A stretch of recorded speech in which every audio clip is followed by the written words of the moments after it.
Hey there, welcome to my channel. My name is Linda. I'm so glad you can join me today. I've got a lot of fun in store for you. So what are we waiting for? Let's get started. Today we're going to be working on DIY spring and Easter decor using mostly supplies from Dollar Tree. So let's get started.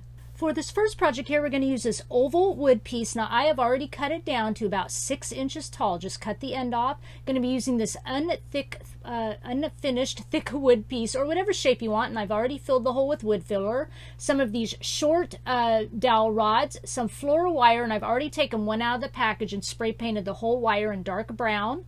Going to also be using some wired jute cord, and then I've got a bead here that I've filled the holes.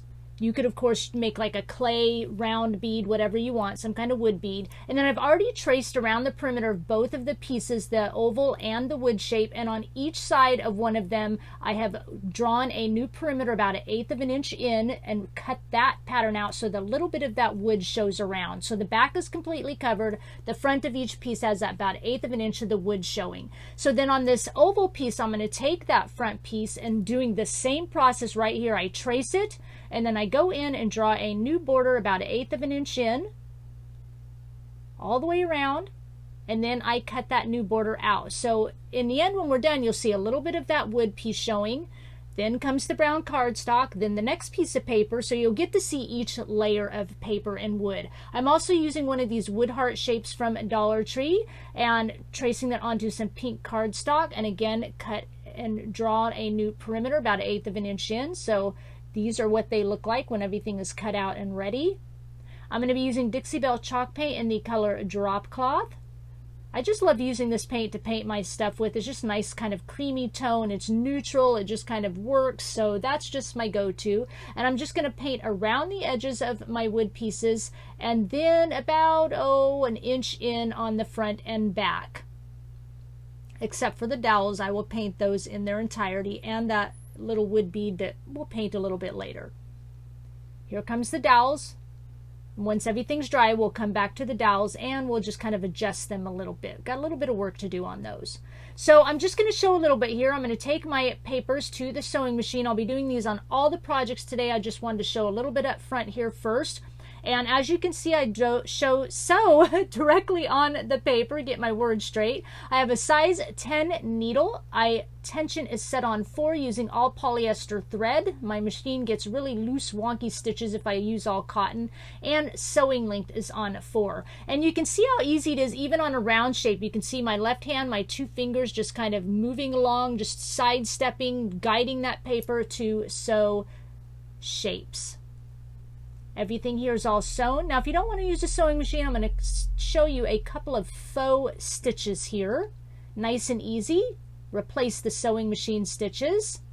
So first and easy is a Sharpie marker. I'd use a fine tip pen here, and you just draw the stitches on. And you could use colored pencils, Sharpie markers, a regular ink pen, whatever you want. Nice and easy to kind of get that same look. This is a Tonic Studios perforator. This is a scrapbook tool.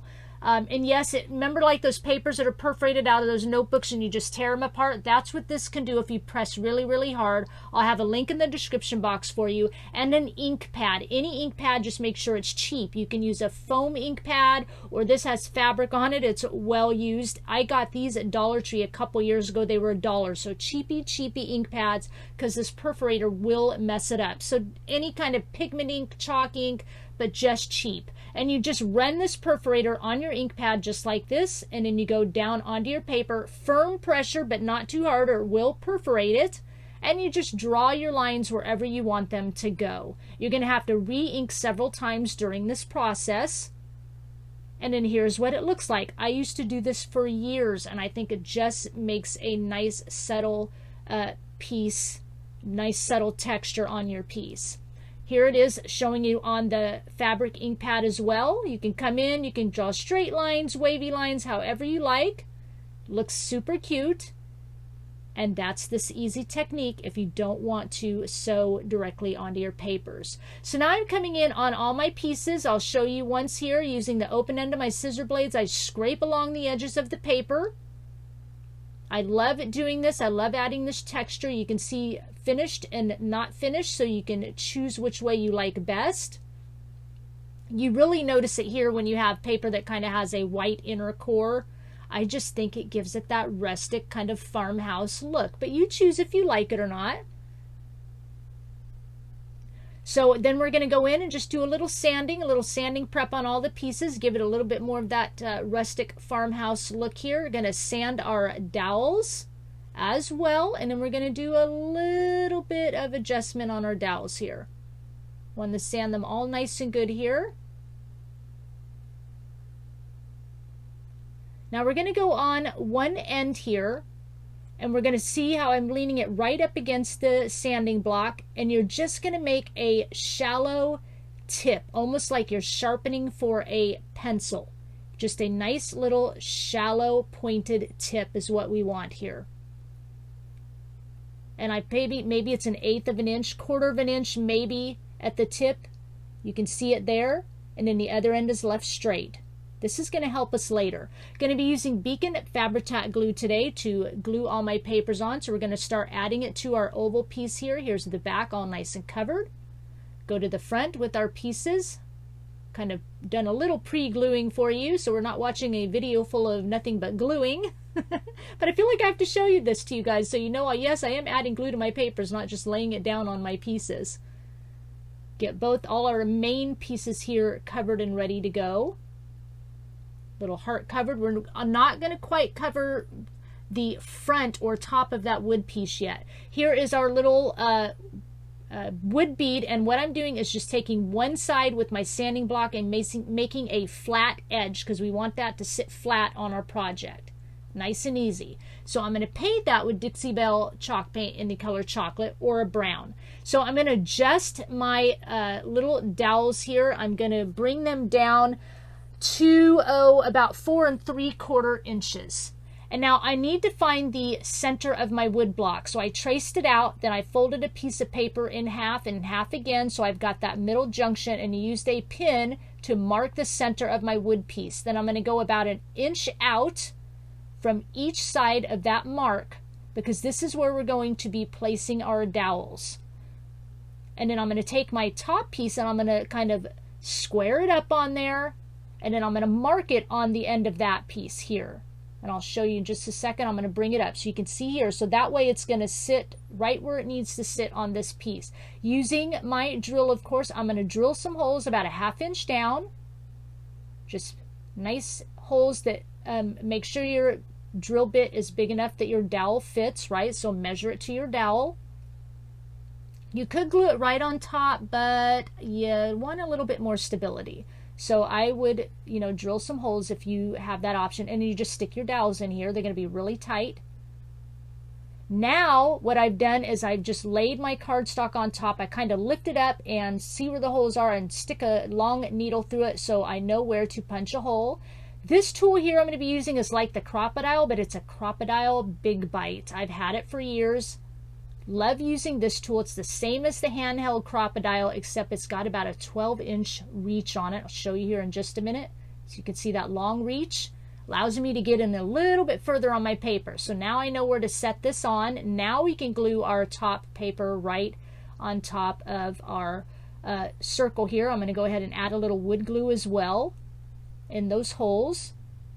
Glue down that top paper and then get the dowels in. Now in this spot, the flat part of the dowel is what goes in. The pointy part of the dowel is up. Okay, so you want the flat part in the holes. Now I'm taking a smaller drill bit. You want to make sure it's not wider than your wood, or you're just going to mess the wood up. You want small enough to fit the points, and we're going to drill right into the bottom where we marked that earlier. And make sure your drill bit, like I said, is not any wider than the width of your wood. You actually want it a little bit less wide. So you can see here, a little bit less wide.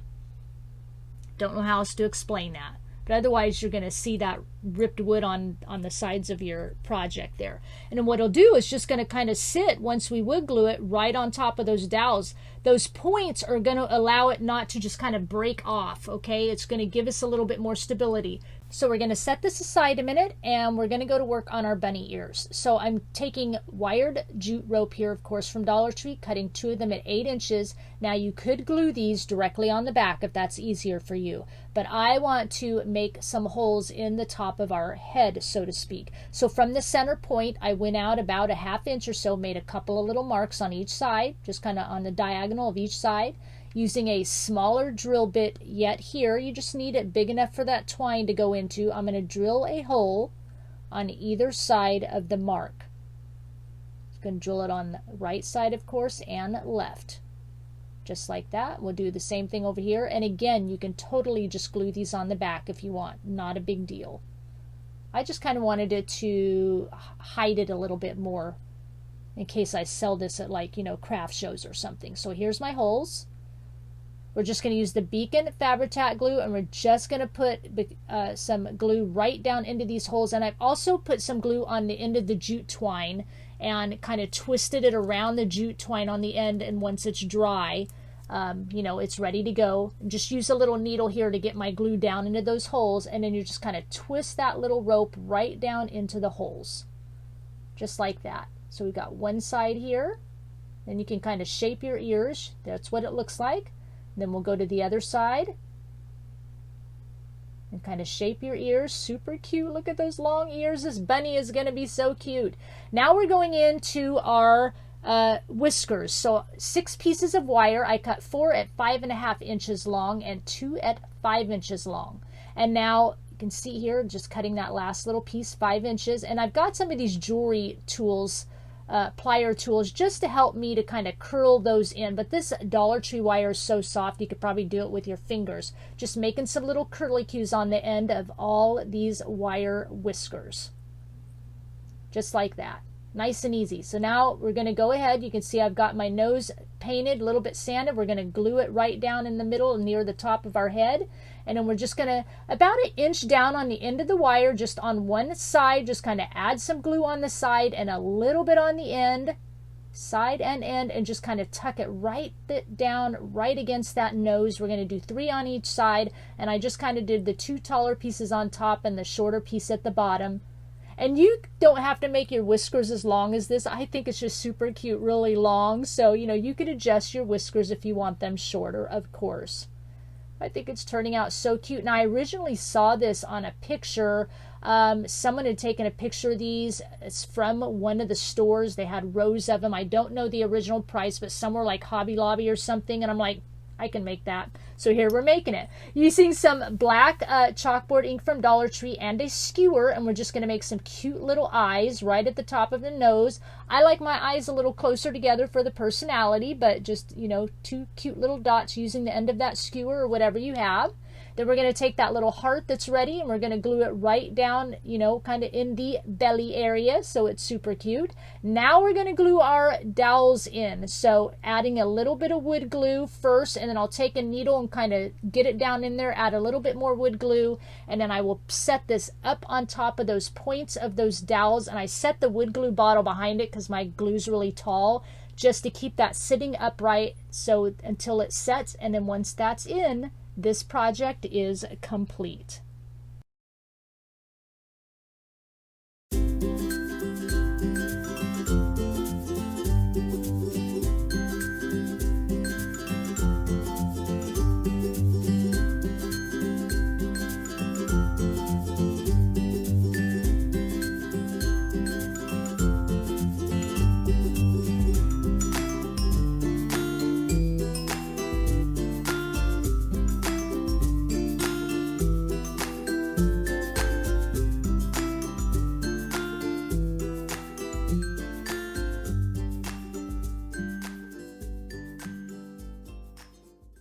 Before we move on to project number 2, I want to take a minute to introduce myself. Welcome to my channel. My name is Linda. I do all sorts of DIY home decor crafts, from Dollar Tree crafts to farmhouse to rustic to primitive, and even throw in some paper crafting every now and then.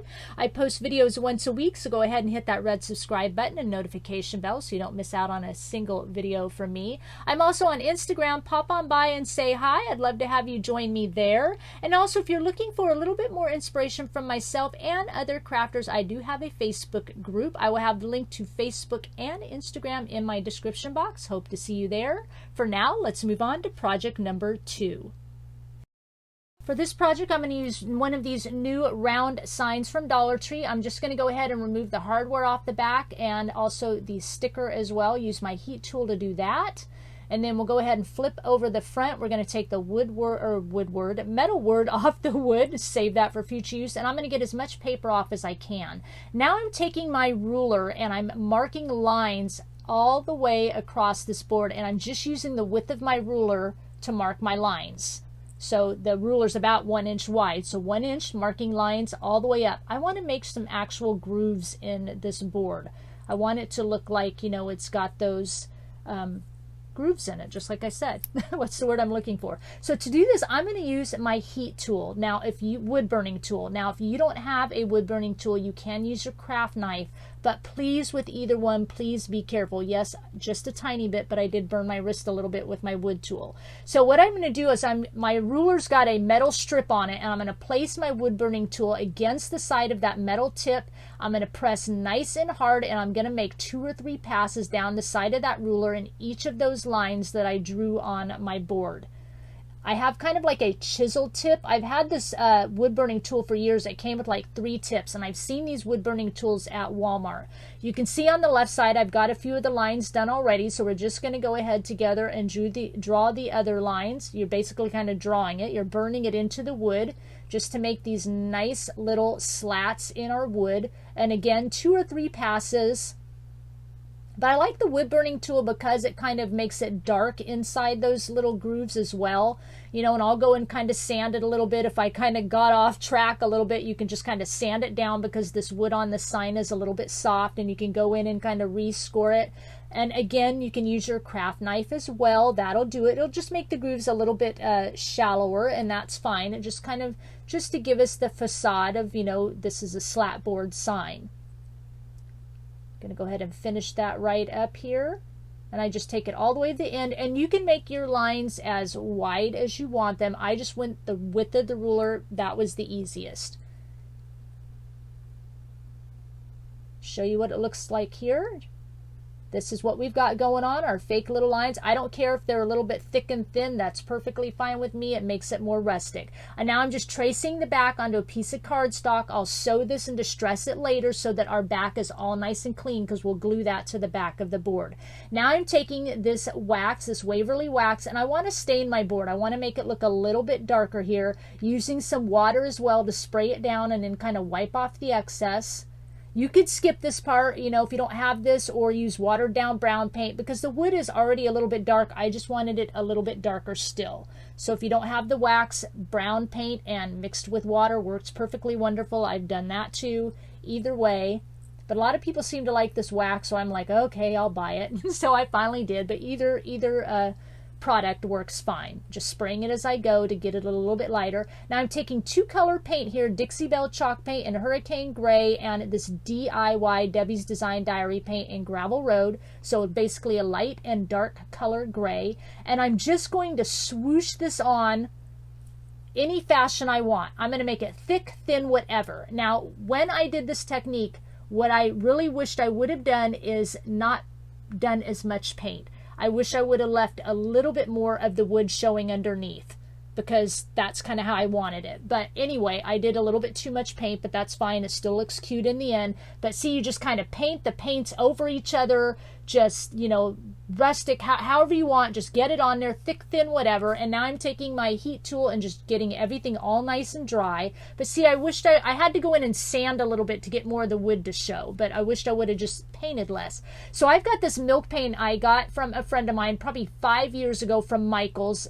I like it, but I do want to try, this is my first time trying milk paint. I do want to try like a better brand. And you just take kind of half and half, however much powder you use for the milk paint, that's how much water you want to use. Mix it up, let it sit about 5 minutes to thicken, and then I'm painting it on. It's kind of translucent, so I paint it on, let it dry, and then I go in for a second coat. Now I just mixed it by hand, so this paint is going to look really bumpy. I'll show you here in a minute. It's really bumpy and powdery, so if you want to use like one of those emulsion blenders and get it really You can see it gets crackled and you can see all the bumps from the powder and stuff. That's okay. But if you want to use an emulsion blender and get it just really, really super mixed, that, you know, is obviously an option. But I don't mind all the little powder and stuff.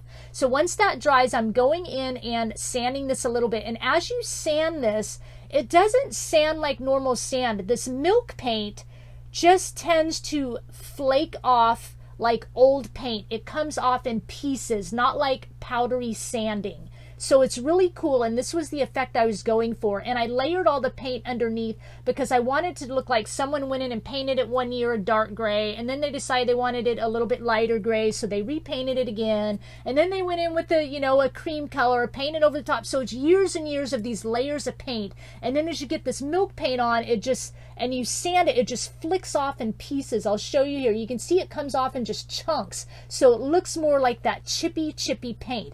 Now, if you want, you could just do this antique wax and then just milk paint over the top. No colored underneath. And this is what it looks like. I love this. Watch out. It's going to come in another project. I love it without that colored paint underneath as well. So now we did all that work burning those little grooves into our wood. So now I want those to pop back out of our paint. So I'm just taking some ply or tweezers, and I'm just going back in those grooves, and I'm just scraping it inside there so that my grooves kind of show up just a little bit.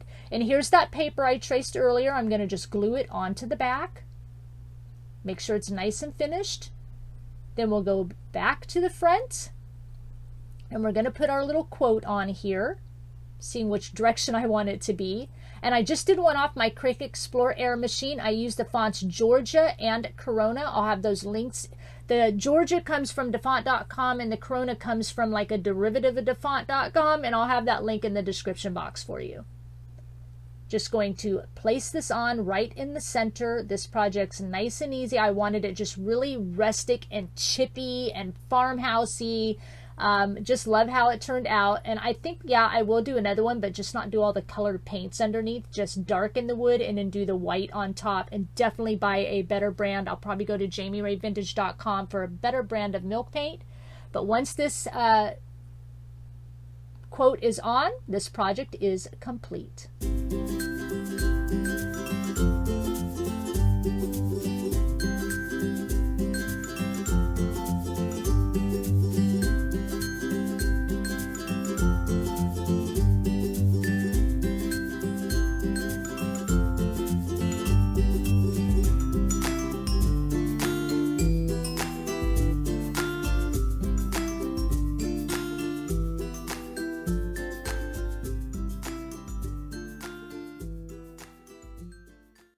So let's move on to our last project, number 3. So for this one, I'm going to use one of these cute, metal containers. Again, another one of these round signs.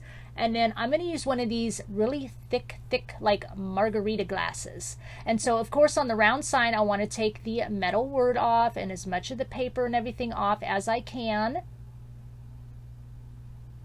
And then what I'm going to do is spray paint all of these things outside. I do it off camera with this white Rust-Oleum flat spray paint. Again, using Beacon Fabri-Tac glue. I've got one of these alphabet blocks. You know, you can get the little package of them at Dollar Tree. I want to fill the space in the middle of this to give me more gluing surface. So I'm just gluing this down in kind of that little hole there. And then I've got a couple of these coasters from Dollar Tree. And I'm going to glue them right on top of that block. And it's going to make this a little bit level with the top of my glass. Glue just right on top of the other. You're not going to see any of it, so you don't got to peel the labels off or anything like that.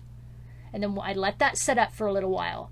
Once it's set up, I'm going to use this Gorilla Glue.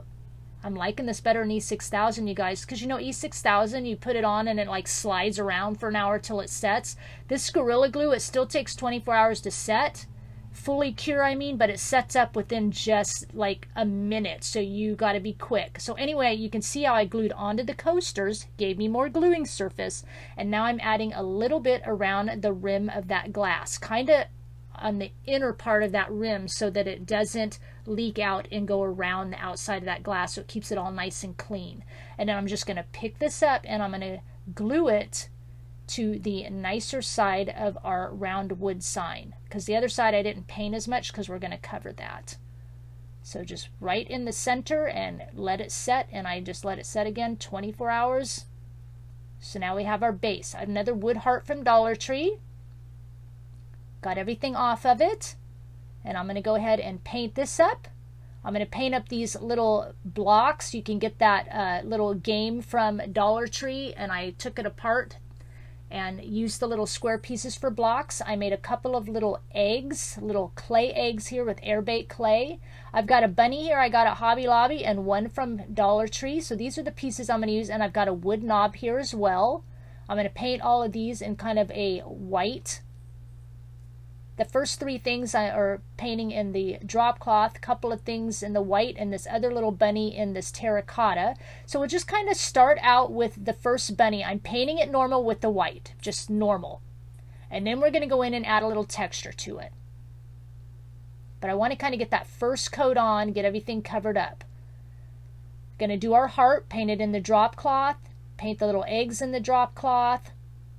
Going to paint that little, those little square cubes. It comes from that little game. I don't remember what that little game thing is. You know, it's a little mind twister game. Going to paint those up because they're going to be little feet. I'm going to come in with a pouncy brush now with the same color white, and I'm going to pounce it on this bunny to give it a little bit of texture. You can see how it looks. I like that instead of just kind of a smooth bunny. And I'm going to go in with the other little bunny from Dollar Tree. And I'm doing the same thing. I took that terracotta orange and I kind of lightened it up a little bit and painted it so it adds some texture. Adding a heart right to the front with some paper. Basically, I traced the front of that heart and then I cut it out, sewed it, distressed the edges, glued that on. Now we're gluing our little feet on here. We're just making a little riser tray. Got our eggs already painted. Everything's ready to go. I'm going to make some little speckles with this stylus tool from Dollar Tree and this chalkboard paint, and we're just going to dip that into the paint and then just tap it onto our eggs. I didn't feel like flicking splatters on it, but I wanted little polka dots, so you just take that little stylus tool, dip it into the paint, and touch it onto the eggs. Makes the cutest little splatters. Easy. So now if I'm going to make some carrots here, and I'm using this pumpkin I have left over from fall, and what I did, I'm showing you with the marker here. I took it to a saw and I basically just cut down some triangular pieces just like this. I marked it before I did it. You've got 4 pieces, and on a couple of the pieces I cut the ends off to give it a fun shape. So here you can see how the end is. Cut the ends off. It all fits back together like a puzzle. That's what I did. And if you don't have that, you can use those carrots that, are already wrapped twine and everything. But I just wanted some cute rustic wood carrots. So I used one of those pumpkins to, cut my own little triangular shapes. And you can get 4 carrots out of a piece. Of course, I painted all my carrots. And then I traced them and then redrew the perimeter about 1/8 of an inch in. And sewed and distressed all the pieces. And now I've sanded my wood here on my carrots. And we're going to glue the front and back piece onto our carrot. I'll show you this a couple of times here. And I'm going to take some Excelsior from Dollar Tree. I'm just going to take a little bunch of it. I'm going to kind of bunch it together. Nice little clump. And then I'm going to take some twine from Dollar Tree, a nice big long strand, and I'm going to tie it right near the bottom. Without a third hand. I'm going to tie it into a little bow. You've got about 1 inch hanging out at underneath the bow there. And what I'm going to do is once I get this bow on, I'm going to just trim that off nice and close. So maybe 1/4 inch of that Excelsior right here is left hanging below the bow. And then I'm just going to add some glue here and I'm going to squish it right down onto the top of that carrot. Boom, just like that, and let it dry. Easy. So let's do it one more time. Here's my carrots already done and set, ready to go. I made 5 of them, so I have some others for decoration. So here's a carrot already painted. We're sanding it up to texture it. I just feel like I wanted to show you twice in case so I wasn't going too fast here. Sand it up to get it all rustic. Then we're going to add our papers, glue those on. Nice and easy. I'm going to go ahead and glue a couple papers at the same time here. That on there, front and back. Yeah, that little wood pumpkin was cute. Just, cut triangles out and then kind of cut the edges at a slant a little bit and make us some little tops. Perfect. Grab a chunk of Excelsior, add your twine around it in a little bow. Then underneath the bow, cut it down. Once you get your bow ends cut it down to about a 1/4 inch below the bow. Add some glue and then just squish it onto the top. And the carrot is done. And like I said, I did that 5 times. Now I've got this little wood piece here I want to put on the top of our white container because it's going to act like our cage. And I've got this little metal clock piece. I'm just putting it here. You're not going to really see it, but it's just going to add a little perimeter. And I'm going to add my little knob right on top of that. See, it just adds a little bit of a border. And then I've got these scrapbook pieces I've had for years that look like little screws, but they're flat on one side. And I painted them, and I'm going to glue them right over the holes. So you could leave the holes, but I wanted this to look like it was actually glued on our, or not glued, screwed on our container. So I'm adding these little flat heads right on there. I just thought it was a cute touch. And I'll just take this whole ensemble and glue it right onto our painted container. As I said, this is going to kind of act like, a top of a bird cage, and we're going to glue that right on top. So now we have a cute little handle on the top of our bird cage. I've got a little nest I bought from the store years ago, and I've got these pieces here I got out of my backyard. Some of this stuff and moss and everything I'm going to glue right into our nest, and a little stick, pulled off of the ground. I'm going to glue that in just to make it look a little bit more realistic. And then we're going to glue our little speckled eggs right inside. Super cute. 3 little eggs. I just kind of wanted bunnies, eggs, and carrots in our little cage, but you could put anything in there. But this is just kind of, how I wanted to do it. Here's our piece already glued and ready, and I want to cover that top. I want that to look nice. So I've just got some white cardstock sewed around at distress, put it on there, adding a little bit of Excelsior there. We're going to put our tray on we made and some bunnies. We're going to stack our carrots, going to add our nest and these cute little twine balls from Dollar Tree. Super cute. Add in what you want. Put our cage on top. And when all this is assembled, this project is complete.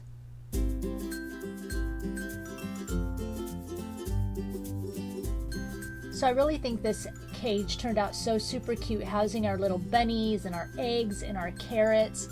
Leave me a comment down below and let me know which project was your favorite today. Did you like the cage? Did you like the Easter sign? Or did you like the cute bunny we did on the very first project? I think today we covered all our bases with spring projects and a little bit of Easter with Jesus, because it doesn't get any better than that. If you're not a subscriber to my channel, go ahead and hit that red subscribe button and notification bell so you don't miss out on a single video from me. Please remember to give this video a thumbs up. It really helps my channel to grow. I thank you for sharing your time with me, and I'll talk with you again soon. Bye.